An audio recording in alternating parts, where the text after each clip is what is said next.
Hello guys, good afternoon. My name is Saurabh Thakur and I am your English teacher. जैसा कि आप सभी देख सकते हैं कि आज आपकी basic of part of speech की लास्ट क्लास है जिसमें हम बचे हुए पार्ट्स ऑफ स्पीच को कवर करेंगे। जैसा कि आप सभी जानते हैं कि इस चैनल पर कंप्लीट इंग्लिश ग्रामर का बैच चल रहा है ना, जो कि डेली दोपहर में 2 बजे होता है, मंडे टू फ्राइडे। तो आप यहाँ से ग्रामर पढ़ सकते हैं और अपने दोस्तों को भी पढ़ने के लिए रिकमेंड कर सकते हैं। यहाँ पर आपको अच्छे लेवल की ग्रामर पढ़ाई जाएगी जो कि एसएससी के सारे एग्जाम को कवर करेगी और इसके साथ साथ जिन भी कंपटीशन एग्जाम में इंग्लिश आती है वो भी आपकी कवर हो जाएगी। सो गाइस, आपको मैं बैचेस के बारे में बता देता हूँ। इस चैनल में हमारे 2 बैचेस चलते हैं। एक है वोकेबलरी का बैच जिसमें हम द हिंदू न्यूज़पेपर की डेली आने वाली वोकेबलरीज को कराते हैं, जो कि डेली 12 PM पर होता है।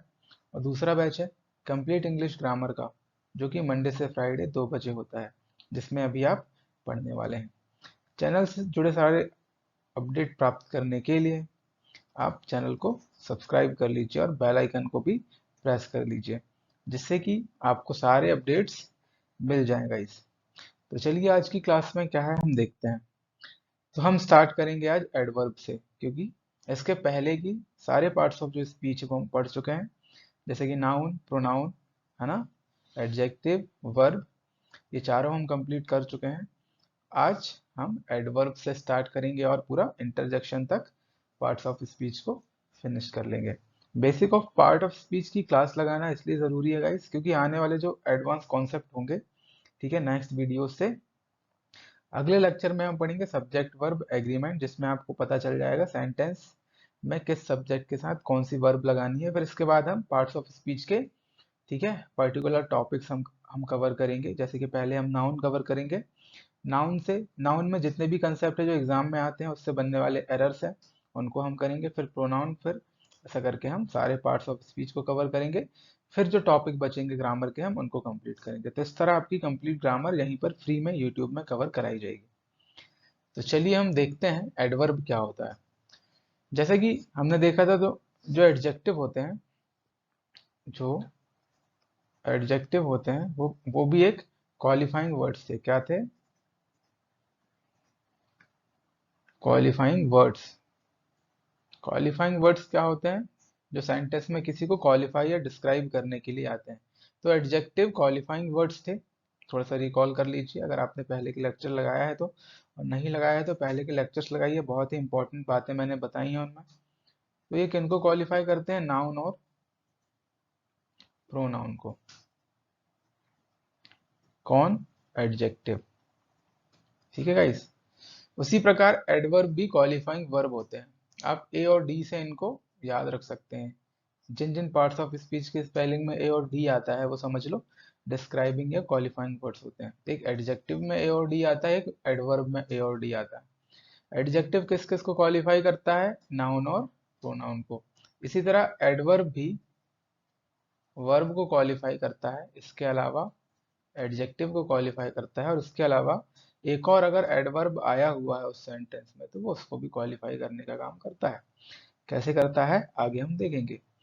तो जो मैंने बताया वही डेफिनेशन में लिखा है कि adverbs are qualifying words that qualify a verb, an adjective और अनदर एडवर्ब। यानी कि एडवर्ब्स ऐसे वर्ड्स होते हैं जो कि किसी वर्ब को या किसी एडजेक्टिव को और उसी सेंटेंस में मौजूद किसी अन्य एडवर्ब को क्वालिफाई करते हैं। फॉर एग्जाम्पल, जैसे कि देखो क्या लिखा है, अ हॉर्स रन्स फास्ट। यहाँ पर फास्ट जो है वो एडवर्ब होगा।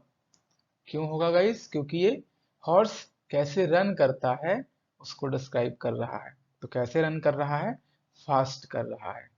सेकंड जो हमारा सेंटेंस है वो, a horse runs very fast, है ना। रन्स को डिस्क्राइब कौन कर रहा है? फास्ट।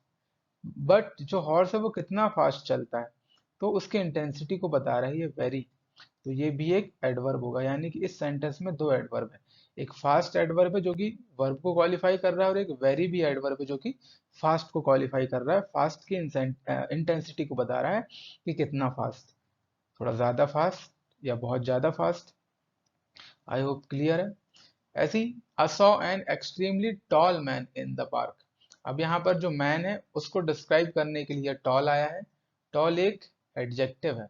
क्या है गाइस? एडजेक्टिव। और कितना टॉल, इसकी इंटेंसिटी को ये एक्सट्रीमली बताता है, इसलिए एक्सट्रीमली जो है वो एडवर्ब कहलाएगा। तो हमने देखा फर्स्ट सेंटेंस में वर्ब को क्वालिफाई किया, सेकंड में एडवर्ब को क्वालिफाई किया, और थर्ड में एडजेक्टिव को भी क्वालिफाई किया। किसने? एडवर्ब ने। तो इस तरह हमने देखा कि जो एडवर्ब होता है वो वर्ब, एडजेक्टिव और एडवर्ब को क्वालिफाई करता है, और एडजेक्टिव नाउन या प्रोनाउन को क्वालिफाई करता है। क्लियर है गाइस एडवर्ब क्या होता है? टाइप्स ऑफ एडवर्ब देख लीजिए। एडवर्ब के कितने टाइप्स होते हैं, ठीक है, इनसे क्वेश्चन बनते हैं एरर में। ठीक है, पहला होता है एडवर्ब ऑफ मैनर। क्या होता है? Adverb of manner. नेक्स्ट होता है एडवर्ब ऑफ टाइम। फिर आता है एडवर्ब ऑफ प्लेस। एक आता है adverb of frequency, adverb of degree. इनको लर्न करने की बिल्कुल जरूरत नहीं है, बहुत इजी है। नेक्स्ट स्टेप में जब आपको मैं समझाऊंगा तो आपको इजीली लर्न हो जाएगा, ठीक है ना। इनके नाम भी आपके माइंड में बैठ जाएंगे। तो चलिए देखते हैं टाइप्स ऑफ एडवर्ब्स क्या होते हैं, है ना। पहला टाइप है एडवर्ब ऑफ फ्रीक्वेंसी। फ्रीक्वेंसी का मतलब होता है आवृत्ति। आवृत्ति मतलब कौन सी चीज कितने बार होती है, मतलब कि कितने बार रिपीट होती है। तो एडवर्ब ऑफ फ्रीक्वेंसी किस चीज को बताता है? How often something is happen, ठीक है ना। हाउ ऑफन समथिंग हैपन्स, यानी कि कोई भी चीज कितने बार होती है, इसको कौन बताता है? फ्रीक्वेंसी, है ना। एडवर्ब ऑफ फ्रीक्वेंसी यानी कि फ्रीक्वेंसी को बताता है। तो एडवर्ब ऑफ फ्रीक्वेंसी कौन कौन सी होती है गाइस? उजुअली से हम बता सकते हैं, सम टाइम से हम बता सकते हैं, नेवर से मतलब कभी नहीं होना, ऑफन मतलब कभी कभार हो जाना, ऑलवेज मतलब हमेशा ही होना, रेयरली मतलब ना के बराबर होना, ओकेजनली होना, शेल्डम होना, है ना। ये सारे होते हैं एडवर्ब ऑफ फ्रीक्वेंसी, जो कि सेंटेंस में आके किसी वर्ब की फ्रीक्वेंसी को बताते हैं। जैसे कि I have never seen a ghost, मैंने कभी भूत नहीं देखा, मतलब कभी नहीं देखा। तो ये जो नेवर है, कभी नहीं, वो सीन को डिस्क्राइब कर रहा है ना, जो कि फ्रीक्वेंसी को बताता है कि आपने कितने बार देखा। आपने एक भी बार नहीं देखा, इसलिए आपने नेवर लगाया। आई होप क्लियर है। How often do you get your hair cut, है ना। आप हेयर कट कितनी बार कराते हैं, ये कितनी बार कौन बता रहा है? ऑफन किस चीज को बता रहा है? हेयर कट कराने को, जो कि एक वर्ब है कट, तो उसको डिस्क्राइब करने के लिए ऑफन आता है, इसलिए ये एडवर्ब है। और ये फ्रीक्वेंसी को बताता है, इसलिए एडवर्ब ऑफ फ्रीक्वेंसी है। नेक्स्ट है गाइस एडवर्ब ऑफ डिग्री। ये क्या होता है? ये किसी एक्शन के होने के लेवल को बताता है कि ये कितना परसेंट हुआ है, या फिर उसकी इंटेंसिटी को बताता है। Like very, absolutely, totally, rather, quite, rarely, completely, extremely, Fairlie, ये सारे होते हैं एडवर्ब ऑफ डिग्री, जो कि इंटेंसिटी को बताते हैं, उसके लेवल को बताते हैं। जैसे कि I am completely confuse, confuse एक वर्ब है, इसको डिस्क्राइब कर रहा है कंप्लीटली, इसलिए ये एडवर्ब होगा। और कितना कंफ्यूज है आप? पूरी तरह कंफ्यूज है, यानी कि इंटेंसिटी को बता रहा है, उसकी मात्रा को बता रहा है ना, इसलिए ये एडवर्ब ऑफ डिग्री होगा। इसी प्रकार सेकंड में that detective novel was absolutely brilliant, कितना ब्रिलियंट है? एब्सोल्युटली यानी कि बहुत ही ज्यादा, तो ये भी इसकी इंटेंसिटी को बता रहा है। क्लियर है इसलिए ये एडवर्ब ऑफ डिग्री होगा। नेक्स्ट है मैनर। मैनर आप तो जानती हैं क्या होता है। मैनर मीन्स होता है तरीका, यानी कि कौन सी चीज किस तरीके से हो रही है, यानी कि हाउ समथिंग हैपन्स, इसको कौन बताएगा? Adverb of manner. जैसे कि क्विकली धीरे धीरे मतलब जल्दी जल्दी, स्लोली धीरे धीरे, इजीली मतलब आसानी से, फास्ट हो रही है ना, अच्छे से हो रही है, केयरफुली हो रही है, करेक्टली, है ना, नॉइजली, साइलेंटली, इन सारी चीजों को कौन बताता है? एडवर्ब ऑफ मैनर बताता है, ठीक है ना। तो ही कंप्लीटेड हिज वर्क करेक्टली, उसने अपना वर्क कैसे किया? करेक्टली किया। कंप्लीट वर्ब है, उसकी उसको डिस्क्राइब करने के लिए करेक्टली आया है, कि उसने अपना वर्क करेक्टली कंप्लीट किया है। कैसे कंप्लीट किया है? करेक्टली कंप्लीट किया है। तो कैसे का आंसर देता है एडवर्ब ऑफ मैनर, ये याद रखने की ट्रिक है। ऐसे डिग्री कितना का आंसर देता है, किसका आंसर देता है? कितना। जैसे आप अगर बोलेंगे कि कितना कंफ्यूज, तो कंप्लीटली कंफ्यूज। और फ्रीक्वेंसी मतलब कितनी बार। हिंदी लैंग्वेज वालों के लिए ये बेनिफिट है, याद रखने की ट्रिक आसानी से मिल जाती है ना। तो कितनी बार यानी कि कितनी बार तुमने भूत को देखा, तो नेवर, एक भी बार नहीं। आया समझ में? I can easily call again later, call यहाँ पर वर्ब है, उसको डिस्क्राइब कर रहा है इजीली, है ना। तो कैसे आपने कॉल किया, उसको इजीली कर लिया, तो कैसे का आंसर मैनर देता है। आई होप क्लियर है। वीडियो बंद कर लेते हैं क्योंकि कंटेंट छिप रहा है। नेक्स्ट है प्लेस, जो कि स्थान को बताता है कि कौन सी चीज कहाँ पे हो रही है, वेयर समथिंग हैपन्स, है ना। तो ये किस चीज का आंसर देता है गाइस, कहाँ। जैसे कि there, here, upstair, downstair, indoors, outdoors, abroad, anywhere, है ना। नॉर्थवर्ड, साउथवर्ड, ईस्टवर्ड, वेस्टवर्ड, ये सारे होते हैं एडवर्ब ऑफ प्लेस, जो कि प्लेस को बताते हैं। जैसे कि I can't find my pen, oh here it is. बोलता है कि मैं अपने पेन को फाइंड नहीं कर पा रहा हूँ, ये वर्ब है। तो बोलता है अच्छा ये तो यहाँ पर है ना। तो ये जो हेयर है, जो कि स्थान का बोध कराता है, वो होता है एडवर्ब ऑफ प्लेस। इसके बाद है she says she would like to live abroad, यानी कि ये बता रहा है कि वो कहाँ रहती है, और रहने को डिस्क्राइब कर रहा है, इसलिए ये एडवर्ब होगा, कोई और पार्ट ऑफ स्पीच नहीं होगा। नेक्स्ट है टाइम, जो कि टाइम को बताता है, यानी कि कौन सी चीज कब होती है, इस चीज को बताता है। तो ये किस चीज का आंसर देता है इस कब। जैसे कि कब, soon, early, now, today, tomorrow, yesterday, then, now, lately, next. Example है I went to the park today, आप पार्क कब गए, आज। तो आज क्या हो जाएगा, adverb of time. Have you been to the cinema lately, क्या आप सिनेमा लेट पहुंचे, मतलब कब पहुंचे, लेट पहुंचे, इसलिए ये एडवर्ब ऑफ टाइम होगा। तो ये था हमारा टाइप्स ऑफ एडवर्ब। नेक्स्ट हमारा पार्ट ऑफ स्पीच है सिक्स्थ, प्रेपोजिशन। क्या है, प्रेपोजिशन। देखो इसको भी याद रखने की ट्रिक बताता हूँ। इसमें देखो दो शब्द छिपे हुए हैं, एक तो प्री और एक पोजिशन, है ना। दो शब्द छिपे हुए हैं ना, अच्छे से देखो स्पेलिंग, इसकी डेफिनेशन इसकी स्पेलिंग में ही छुपी हुई है। प्री मतलब होता है पहले, और पोजीशन मतलब होता है या तो स्थिति, है ना, या कंडीशन हम बोल सकते हैं। ठीक है इस, तो ऐसे शब्द जो या तो नाउन के या या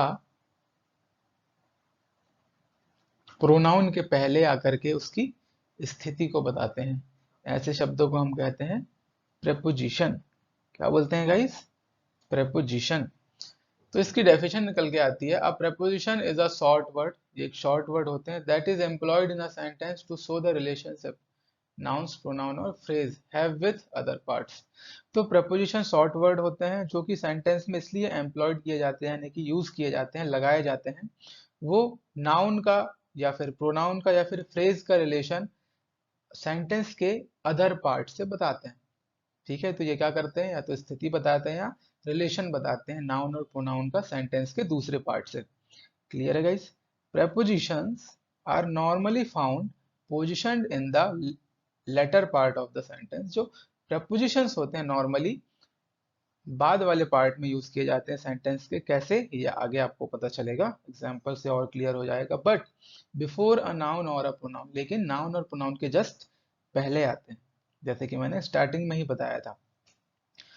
देखो प्रपोजिशन का यूज हम क्यों क्यों करते हैं, use to show direction of something, किसी चीज का डायरेक्शन बताने के लिए, मतलब उसकी दिशा बताने के लिए, है ना।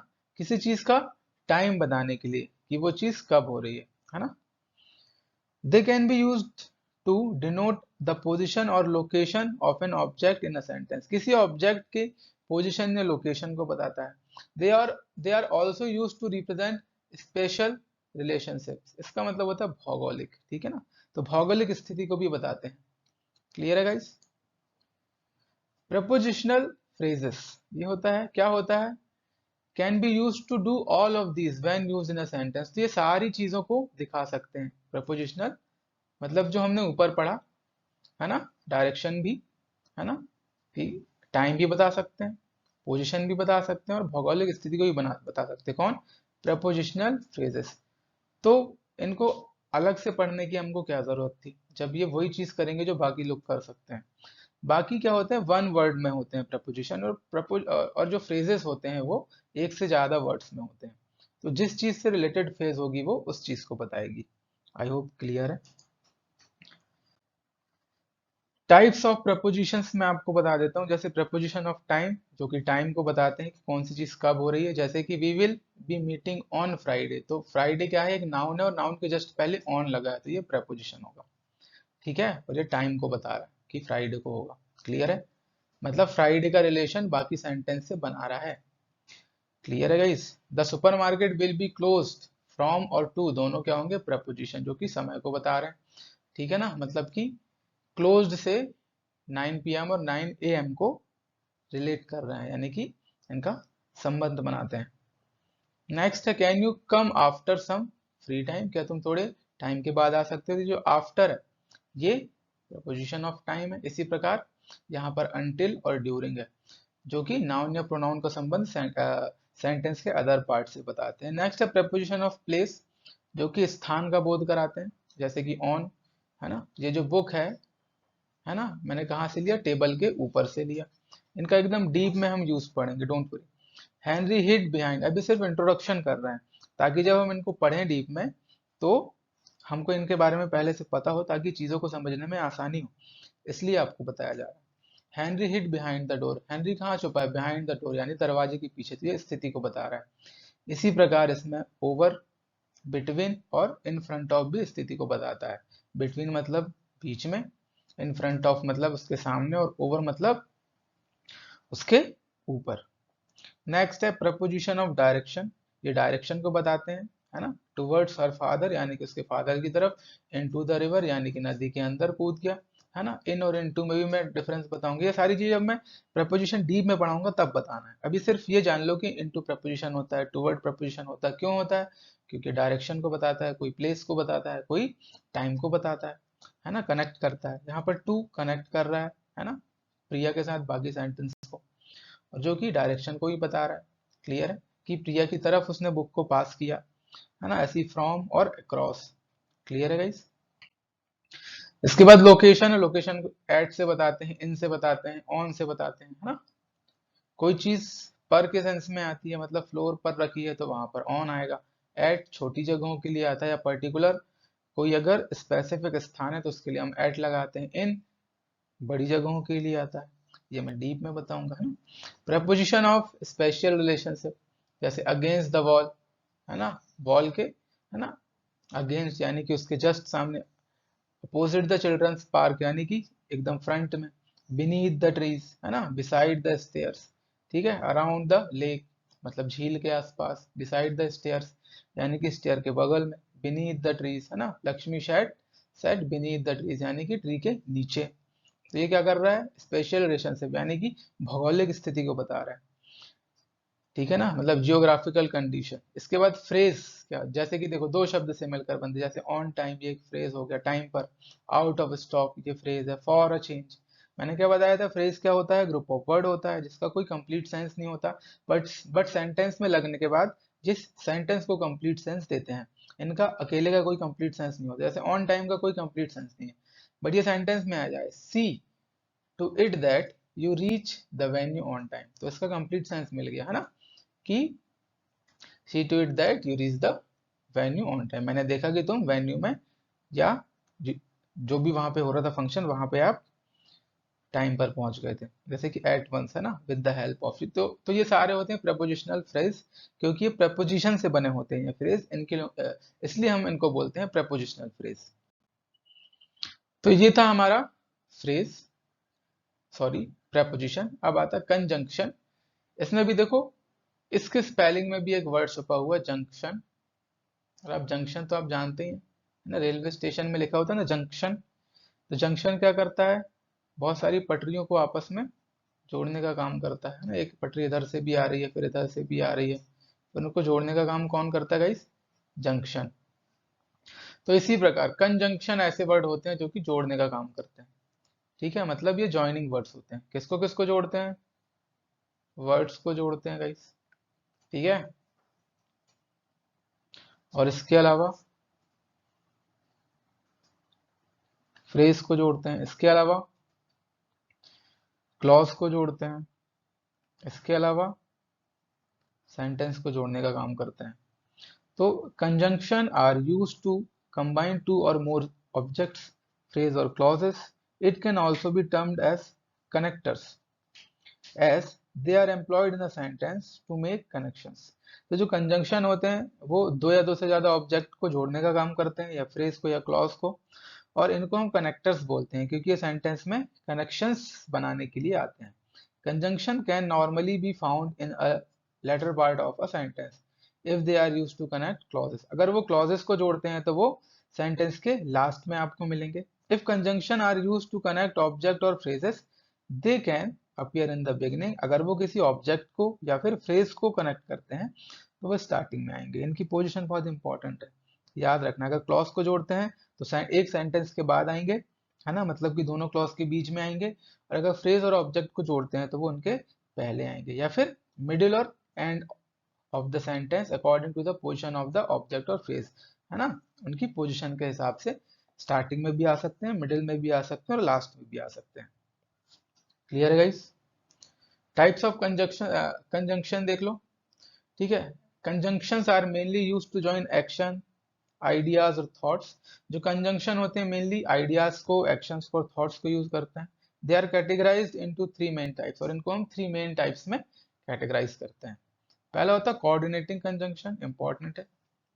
एक बार आ गया था एसएससी में ये क्वेश्चन कि भैया कौन सा टाइप ऑफ कंजंक्शन है, पहचान के बताओ, है ना। सब ऑर्डिनेटिंग कंजंक्शन होता है और कोरिलेटिव कंजंक्शन होता है, इंपॉर्टेंट है, ठीक है ना। कोऑर्डिनेटिंग कौन होता है? जो कि दो इंडिपेंडेंट क्लॉज को जोड़ता है, जैसे कि एंड से आप जोड़ सकते हैं, नॉर से, बट से, और से, यट से, सो से, फॉर से। क्लियर है गाइस? जैसे कि do you have a rough notebook, ये कंप्लीट सेंस दे रहा है तो ये इंडिपेंडेंट क्लॉज है, ठीक है। और at least a rough sheet of a paper, ये भी कंप्लीट सेंस दे रहा है, इसलिए ये इनडेफिनेट क्लॉज है। तो दोनों को जोड़ने के लिए देखो और आया है, इसलिए इसको हम बोलते हैं कोऑर्डिनेटिंग कंजंक्शन, ये क्योंकि ये दोनों इंडिपेंडेंट और इंडिपेंडेंट क्लॉज को ही कंबाइन करता है। इसके बाद है सब ऑर्डिनेटेड क्लॉज, ठीक है। सब ऑर्डिनेटेड क्लॉज क्या है? ये इंडिपेंडेंट क्लॉज को डिपेंडेंट क्लॉज से जोड़ते हैं, जैसे कि, है ना, इफ हो गया, ऑल्दो हो गया, दो हो गया, आफ्टर हो गया, बिफोर हो गया, because, as if, unless, until, when, while. तो सब ऑर्डिनेटिंग कंजंक्शन कौन होते हैं? जो एक इंडिपेंडेंट को डिपेंडेंट से जोड़ते हैं, और जो इंडिपेंडेंट होता है वो रिजल्ट होता है डिपेंडेंट का, या डिपेंडेंट क्लॉज कंडीशन बताता है और फिर वो उसको फुलफिल करता है। और आप देख सकते हैं, चाहे बिफोर हो, आफ्टर हो, दो हो, इफ हो, ऑल दो हो, अनलेस हो, अनटिल हो, बिकॉज हो, ये सारी चीजें कंडीशन या रिजल्ट को बताती है ना। देखो सेंटेंस में I did not go to work today, ये हो गई इंडिपेंडेंट क्लॉज, ये कंप्लीट सेंस दे रही है। और ये I was not keeping well, है ना, क्योंकि मुझे अच्छा नहीं लग रहा था, तो ये थी डिपेंडेंट क्लॉज, कंप्लीट सेंस नहीं मिल रहा। हाँ, तुमको अच्छा नहीं लग रहा था तो क्या? तो मैं काम पे नहीं गया, है ना। तो ये कारण भी बता रहा है, इसलिए मैं काम पे नहीं गया, यानी कि रिजल्ट को बता रहा है कि मुझे अच्छा नहीं लग रहा था तो मैं काम पे नहीं गया। तो ये बिकॉज एक तो दोनों क्लॉज को जोड़ रहा है, एक इंडिपेंडेंट और एक डिपेंडेंट क्लॉज को जोड़ रहा है, तो ये सबऑर्डिनेटिंग कंजंक्शन होगा। इसके बाद है कोरिलेटिव कंजंक्शन, जैसे कि नाम से पता चल रहा है, कोरिलेट, है ना। Used to combine two phrases और part of the sentence which have equal importance, ठीक है, विद इन अ सेंटेंस। तो ऐसे दो फ्रेजेस या दो पार्ट्स को ज्वाइन करने का काम करता है कोरिलेटिव कंजंक्शन, जिनका इक्वल इंपॉर्टेंस होता है सेंटेंस में। क्लियर है? यानी कि दोनों का इक्वल इंपॉर्टेंस है, दोनों एक दूसरे पर डिपेंडेंट भी है और दोनों का इंपॉर्टेंस इक्वल है। अगर एक पार्ट गायब होगा तो फिर दूसरे का कोई सेंस नहीं रह जाता है। जैसे कि बट ऑल्सो, है ना, बट के साथ ऑल्सो जरूर आएगा, आइदर के साथ और, नाइदर के साथ नॉर जरूर आता है ना। वेदर के साथ और, रादर के साथ और इफ के साथ देन आना जरूरी है, क्योंकि ये कोरिलेटिव कंजंक्शन होते हैं, एक दूसरे पर डिपेंडेंट होते हैं। क्लियर है गाइस? जैसे कि you can either drive your car to the grocery store और राइड योर बाइक, है ना, या तो तुम अपनी कार चला लो या फिर बाइक चला लो। अगर यहाँ से हम अगर आइदर को हटा देंगे तो और का कोई अस्तित्व नहीं रह जाएगा, और को हटा देंगे तो आइदर का कोई अस्तित्व नहीं रह जाएगा। दोनों एक साथ नहीं आते हैं, अलग अलग आते हैं, यानी कि दोनों डिस्टेंस में हो सकते हैं, और एक के बिना दूसरा अधूरा भी होता है, इसलिए कोरिलेटिव कंजंक्शन होता है। तो आई होप आपको कंजंक्शन क्लियर है। और हमारा लास्ट पार्ट ऑफ स्पीच, इससे कोई एरर नहीं आते हैं क्वेश्चन में, इसके एग्जाम में इसके कोई क्वेश्चन नहीं बनते हैं, बट फिर भी इसको पढ़ना जरूरी है, क्योंकि हमें पता होना चाहिए कि इंटरजेक्शन होता क्या है। और इसको इसलिए पढ़ाया जाता है क्योंकि जब हम एक्टिव वॉइस और पैसिव वॉइस जब हम पढ़ते हैं, जब एक्सक्लेमेटरी सेंटेंसेस आते हैं तो उनका पैसिव वॉइस बनाने के लिए हमको इंटरजेक्शन काफी हेल्पफुल होता है guys। तो इंटरजेक्शन भी पार्ट्स ऑफ स्पीच होते हैं जो कि आपकी सडन फीलिंग को एक्सप्रेस करने के लिए या उनको व्यक्त करने के लिए या इमोशंस को व्यक्त करने के लिए यूज किए जाते हैं, यानी कि ऐसे शब्द जो कि आपके इमोशंस को बताएं। ठीक है, सडन फीलिंग्स यानी कि अचानक अगर आपके मन में कोई भाव उत्पन्न होता है तो उसको बताते हैं, है ना। There are no particular rules as to where interjection should be place. तो इंटरजेक्शन कहाँ पे आएगा, इसके लिए कोई पर्टिकुलर रूल नहीं है, क्लियर है ना। तो बट मोस्ट ऑफन, मतलब मोस्ट ऑफ द टाइम, ज्यादातर समय ये they are seen to appear in the beginning of a sentence, पर अधिकतर ये सेंटेंस के स्टार्टिंग में यूज किए जाते हैं। They are used to form exclamatory sentence, और मैंने टाइप ऑफ सेंटेंस में बताया था कि जो एक्सक्लेमेटरी सेंटेंस होते हैं उनमें इंटरजेक्शन हम लगाते हैं, ठीक है ना। जैसे कि देखो ये अलास इंटरजेक्शन है, आ इंटरजेक्शन है, ए इंटरजेक्शन है, ओ डियर इंटरजेक्शन है ना। मतलब कि ये इमोशंस को या सडन फीलिंग को व्यक्त कर रहे हैं और ये स्टार्टिंग में आते हैं और इनके जस्ट बाद एक्सक्लेमेटरी साइन लगा होता है। क्लियर है गाइस, यानी कि विस्मयादि बोधक चिन्ह ये विस्मय को व्यक्त करते हैं। तो देख लेते हैं एग्जांपल्स इंटरजेक्शन की, ताकि आपको पैसिव वॉइस करने में आसानी होगी, है ना। जैसे अगर अलास आ जाए तो ये सैडनेस और पिटी को बताते हैं। तो अगर अलास से कोई सेंटेंस आ गया, है ना, सॉरी एक्टिव पैसिव बोल रहा हूँ मैं बहुत देर से, है ना। इनका यूज होता है नरेशन में, सॉरी, डायरेक्ट और इनडायरेक्ट स्पीच में, है ना। अगर डायरेक्ट स्पीच में आ गया, अलास से कोई सेंटेंस आ गया, जब इनडायरेक्ट बनाएंगे आप तो नॉर्मली आप कैसे बनाते हैं कि उसने कहा, है ना, मतलब शी सैड दैट ऐसा बनाएंगे। बट इसमें आप कैसे बनाएंगे, शी एक्सक्लेम्ड विथ सैडनेस, ऐसे आप बनाएंगे। तो इसमें आपके लिए यूजफुल होता है, जब हम नरेशन पढ़ेंगे तो और अच्छे से इसको बताया जाएगा। तब तक आपको याद रखना है अलास जो है सैडनेस के लिए यूज किया जाता है, जैसे कि alas that was so unfortunate, यानी कि बहुत ही ज्यादा दुर्भाग्यपूर्ण था, यानी कि दुख को व्यक्त कर रहा है अलास। ऐसे ऐसे ए और एच मीन्स होता है आ, ठीक है ना। टू एक्सप्रेस रियलाइजेशन और सरप्राइज, है ना, अचानक से आपको कोई सरप्राइज दे दे तो आप एकदम से चौंक जाते हैं, तो उसको व्यक्त करता है आ। The magic show at the end was a total surprise, की मैजिक मतलब क्या शो था, है ना, मतलब टोटल सरप्राइज था ऐसा। ई एच ए मतलब इंक्वायर करते हैं अपन, है ना, किसी से किसी चीज से कोई चीज अपन पूछते हैं, है ना, या रिपीट करने के लिए बोलते हैं, तो हम इसका यूज करते हैं। जैसे कि uh I didn't quite get it, मतलब मेरे को समझ में नहीं आया, can you please repeat it, है ना, अपन बोलते हैं ना इस टाइप से है। तो ये सारी चीजें इंटरजेक्शन में आती है। इसके बाद है डियर, टू एक्सप्रेस पिटी और surprise. Oh dear I feel really bad for what happened to you, बोलता ओ डियर मुझे ये सुन के बहुत बुरा लगा कि तुम्हारे साथ क्या हुआ। तो ये भी दुख को प्रकट करता है या सरप्राइज को भी कर सकता है। इसके अलावा अपन हे यूज करते हैं, H Y hey, to express surprise और कॉल फॉर अटेंशन। जैसे कि मैं बोलता हूँ ना वीडियो के स्टार्टिंग में हे गाइस, तो मैं आपकी अटेंशन के लिए बोलता हूँ, तो इसके लिए अपन बोलते हैं hey look out for the car, है ना, मतलब कि देखो ये कार।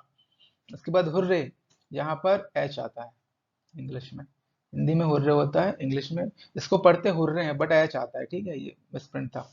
टू एक्सप्रेस जॉय, अगर आप बहुत ज्यादा खुश हैं, और हुर्रे से बहुत सारे आते हैं नरेशन में सेंटेंस, तो अगर आप खुश हैं तो आप हुर्रे यूज करते हैं। We finally clear the test, तो फाइनली हमने टेस्ट को पास कर लिया।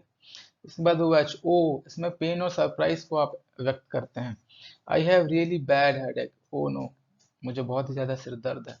आउच, सुना ही है आपने, है ना, मूवीज में और भी शोज में आपने देखा होगा, थोड़ी सी भी चोट लगती है तो क्या बोलते हैं वो लोग, ouch, you stepped on my toes, तुमने मेरे पैर के ऊपर अपना पैर रख दिया, ठीक है ना।